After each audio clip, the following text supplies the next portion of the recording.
All right. Hey everyone, it's Naomi, and thank you for taking a little time to take a yoga break with me today. Today I want to do a little bit of hip movement, hip mobility, hip love, because what part of your body needs the most love most of the time? These girls. So let's get after it.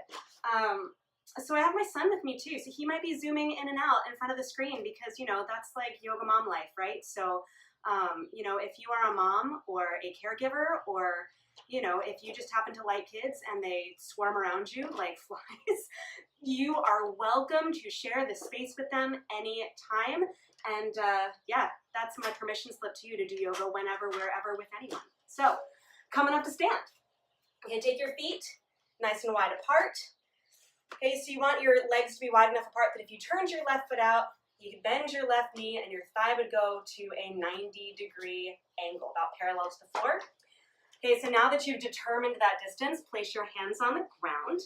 Okay, turn your right foot out, bend your right knee, and walk your hands diagonally out away from your hips to stretch them out. Keep pressing through your left foot and make sure that your right knee stays at a 90-degree angle. Hi, buddy. Hi. They can't see you, you know. It's like you're hiding. Now, the more you stretch out through your arms and your torso, try to press your hips and your butt as far away from your shoulders as they'll go. Good. Okay, now walk back in. Woo. Turn your right foot in. Turn your left foot out. Bend your left knee. Walk your hands out diagonally away from your hips. Just stretch them out. And do the same thing. Press into your right leg. Make your right leg really steady, really strong. And then send your hips down towards the earth and back behind you. Okay, so it doesn't really matter how far out your arms go. This is so much more about your hips to press your thighs back. Good, good. Now walk through center. Turn your left foot in. Turn your right foot out again. Okay, this time bring your right hand up to your inner right thigh, right about at your knee. And start to walk your left hand over to the left, maybe a little bit in front of you, but more to the left. We call this kiss of the spider woman pose. Okay, but use your hand not to press your knee wider than it needs to go, but just for steadiness, just for resistance. Okay, so that you can stretch your left arm more towards your left foot. Whew. Good, and then come through center. Same thing on the second side. Left hand to your left thigh, and just gently press. So you're not trying to widen your foot so that you're coming onto the outside edge or something like that. Keep your foot planted and walk your right fingertips to the right just a little. Use your left hand as stability to get a good stretch through your legs. You can walk as far out as you can so long as your left knee doesn't come with you. Good, okay, now walk back over towards your right leg. Now turn towards the lunge. Wiggle your right foot over to the left and come on down into pigeon pose. Okay. Oh.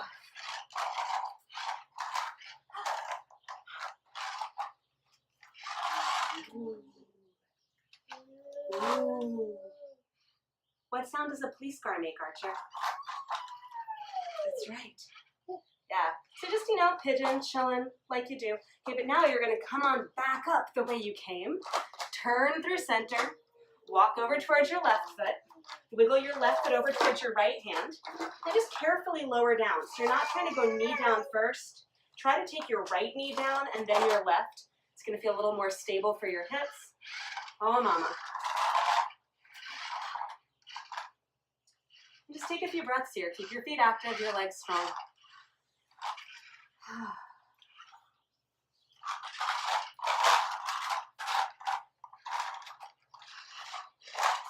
And then come on back up. So you lift your left knee, come on back to center, right back the way you came. And then just bend your right knee over to the right. Or I should say, shift your weight over to the right. So you're bending your right knee, but move your butt way back. And then come through center, bend your left knee. Your foot and your knee should be pointing about in the same direction. Hips go back. One more time, come through center. If you want to make it a little more interesting, hands off the floor.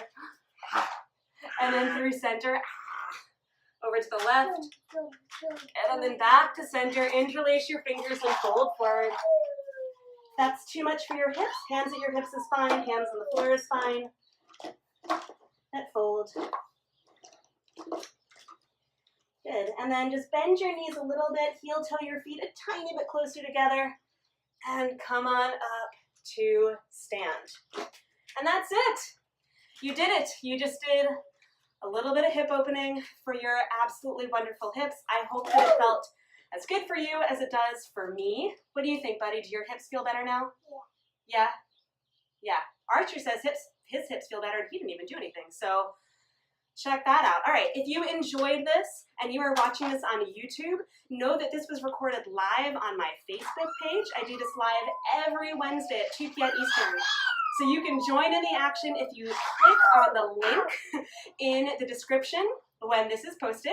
And you can join in every Wednesday with me at 2 p.m. and maybe even Archer because, you know, he and I hang out a lot during the day, you know, like we do. But I hope that you had a good time. Let me know what you think of this practice in the comments below, and I hope to see you on the mat again really soon. All right, bye. Bye. Bye. Bye.